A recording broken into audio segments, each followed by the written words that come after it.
राधे राधे नाम की महिमा की कहानी। एक बार एक संत एक नगर में आए। उनके पास उस नगर का एक सेठ आया और कहने लगा कि महाराज, मेरा पुत्र भगवान का नाम नहीं लेता।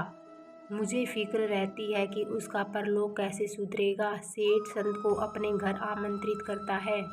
सेठ अपने पुत्र को संत से मिलवाता है। संत उसके पुत्र को बार बार राधे राधे बोलने को कहते हैं, लेकिन वह बार बार यही कहता है, मैं क्यों बोलूं। लेकिन गलती से एक बार वह गुस्से में कहता है, क्यों बोलूं मैं राधे राधे।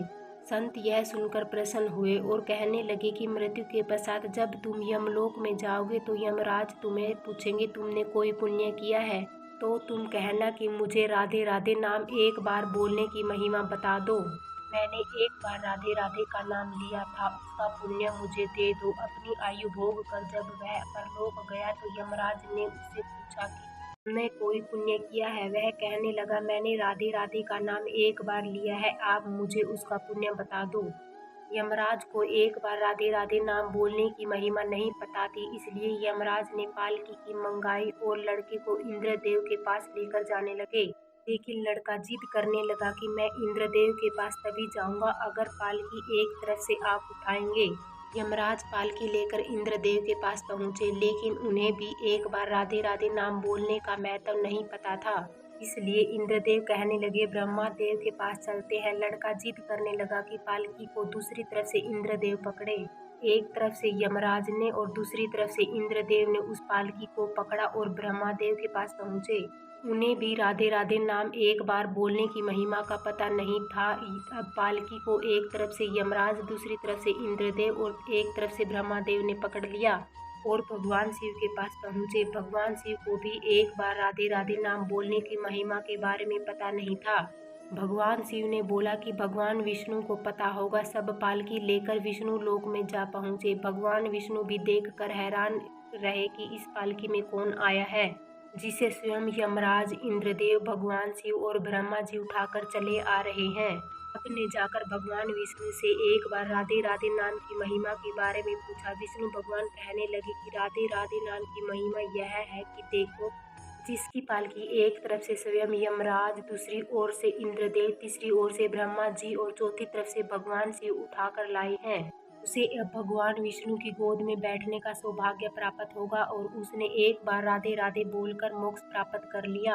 इस तरह राधे राधे बोलकर उस व्यक्ति ने मोक्ष को प्राप्त कर लिया, जन्म मरण के बंधन से छूट गया। ऐसी महिमा है राधा रानी के नाम की। प्रेम से बोलो राधे राधे।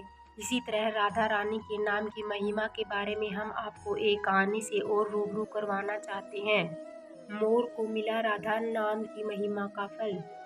एक बार एक मोर नंदगांव में श्री कृष्ण को रिझाने के लिए प्रतिदिन भजन गाता था, लेकिन श्री कृष्ण उसकी तरफ ज्यादा ध्यान नहीं देते थे। कृष्ण के इस व्यवहार से मोर एक दिन रो पड़ा। उसी समय एक मैना उधर से गुजरी। उस मोर से पूछने लगी, यह तो श्री कृष्ण का द्वार है, यहाँ क्यों रो रहे हो। मोर मैना को बताता है, श्री कृष्ण को रिझाने के लिए 1 साल से प्रतिदिन यहाँ भजन गाता हूँ, लेकिन श्री कृष्ण मेरी ओर ध्यान ही नहीं देते। मैना कहती है, अगर श्री कृष्ण की कृपा प्राप्त करनी है तो मेरे साथ राधा रानी के द्वार बरसाने चलो। मोर ने जैसे ही बरसाने जाकर श्री कृष्ण का भजन गाना शुरू किया, राधा रानी दौड़ी आई और उसे गले लगा लिया। मोर ने सारा प्रसंग राधा रानी से सुनाया। राधा रानी कहने लगी, तुमने जो 1 साल से श्री कृष्ण को रिझाने की कोशिश की है, उसी का फल अब तुम्हें मिलेगा। अब तुम जाकर श्री कृष्ण को कुछ और सुनाना। मोर ने कहा, मैंने आपकी करुणा के बारे में बहुत कुछ सुना था, आज देख भी लिया। अगले दिन मोर नंदगांव में जाकर राधा रानी की महिमा के गीत गाने लगा। श्री कृष्ण उसी समय दौड़ कर आए और उसे गले से लगा लिया। मोर कहने लगा, अरे छलिया, 1 साल से तुझे रिझाने की कोशिश कर रहा हूँ, लेकिन तूने कभी ध्यान नहीं दिया। अब जब श्री राधा रानी की कृपा प्राप्त हुई तो आकर मुझे गले से लगा लिया। श्री कृष्ण कहते हैं कि किसी की मुख से रा अक्षर सुनते ही मैं उसे भक्ति प्रदान करता हूँ और धा अक्षर सुनते ही राधा रानी का नाम सुनने के लालसा में उसके पीछे पीछे चला जाता हूँ। श्री कृष्ण ने उस दिन मोर को वचन दिया कि मैं आज से तेरे मोर पंख को अपने सिर पर धारण करूंगा। इसलिए राधा रानी के बिना श्री कृष्ण की पूजा अर्चना अधूरी मानी जाती है। ऐसा माना जाता है कि राधा रानी की कृपा प्राप्त होने पर श्री कृष्ण की कृपा स्वतः प्राप्त हो जाती है।